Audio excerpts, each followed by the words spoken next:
नमस्कार दोस्तों, हमारे YouTube चैनल एजुकेटरी में आप सबका हार्दिक स्वागत है।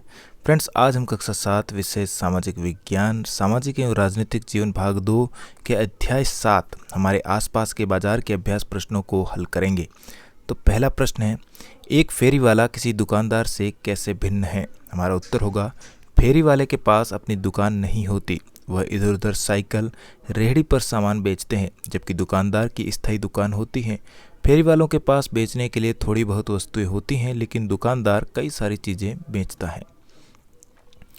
दूसरा प्रश्न है, निम्न तालिका के आधार पर एक साप्ताहिक बाजार और एक शॉपिंग कॉम्प्लेक्स की तुलना करते हुए उनका अंतर स्पष्ट कीजिए।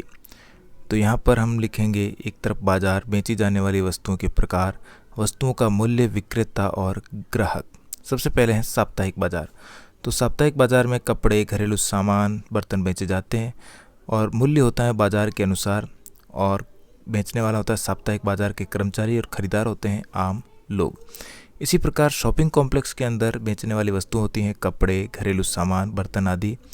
यहाँ पर ब्रांड के अनुसार कीमत होती है। बेचने वाले होते हैं शॉपिंग कॉम्प्लेक्स के कर्मचारी और खरीदार होते हैं धनी लोग।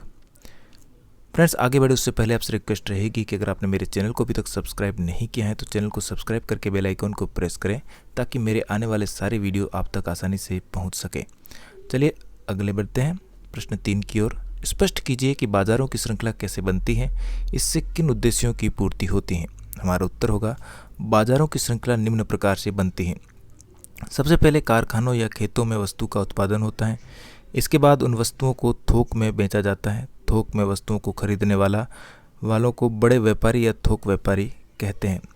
फिर प्रत्येक शहर में एक थोक व्यापार क्षेत्र होता है, जहां पर छोटे व्यापारी थोक व्यापारी से कम मात्रा में वस्तुएं खरीदते हैं। ये स्थानीय थोक व्यापारी होते हैं। स्थानीय थोक व्यापारी उन वस्तुओं को स्थानीय खुदरा व्यापारियों को बेचते हैं। ये खुदरा व्यापारी देश या शहर के विभिन्न स्थानों से इन वस्तुओं को खरीदते हैं। ये स्थानीय खुदरा व्यापारी दुकानदार, फेरी वाले या साप्ताहिक बाजार वाले होते हैं। स्थानीय ग्राहक इन खुदरा व्यापारियों से उन वस्तुओं को खरीदते हैं। बाजार श्रृंखला से निम्नलिखित उद्देश्यों की पूर्ति होती है। सबसे पहले, उत्पादक के लिए सीधे रूप में ग्राहकों को सामान बेचना संभव नहीं होता, इसलिए बाजार श्रृंखला की आवश्यकता होती है। छोटे व्यवसायी एवं खुदरा व्यापारी उत्पादक का सारा सामान खरीदने में असमर्थ होते हैं, इसलिए बाजार श्रृंखला की आवश्यकता होती है। ये समाज में सहकारिता को बढ़ावा देती है। इससे बहुत अधिक समय और ऊर्जा की बचत होती है। बाजार श्रृंखला से ग्राहकों को घर के निकट ही आवश्यक वस्तुएं उपलब्ध हो जाती हैं। अगला प्रश्न है चौथा, सब लोगों को बाजार में किसी भी दुकान पर जाने का समान अधिकार है।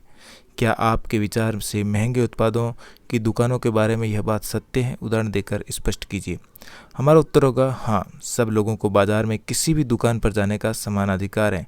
यह बात महंगे उत्पादों की दुकानों के बारे में भी सत्य है, परंतु महंगे उत्पाद प्रायः उच्च आय वर्ग वाले लोग ही खरीद पाते हैं, इसलिए निम्न आय वर्ग वाले वहाँ नहीं जा पाते हैं।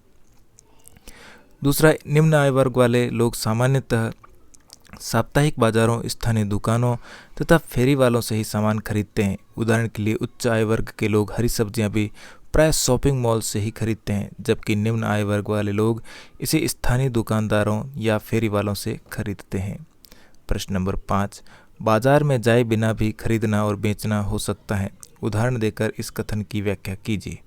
हमारा उत्तर होगा, हाँ, बाजार में जाए बिना भी खरीदना और बेचना हो सकता है। आजकल तरह तरह के सामान के लिए फ़ोन या इंटरनेट पर भी ऑर्डर दिए जाते हैं और सामान आपके घर तक पहुंचा दिया जाता है।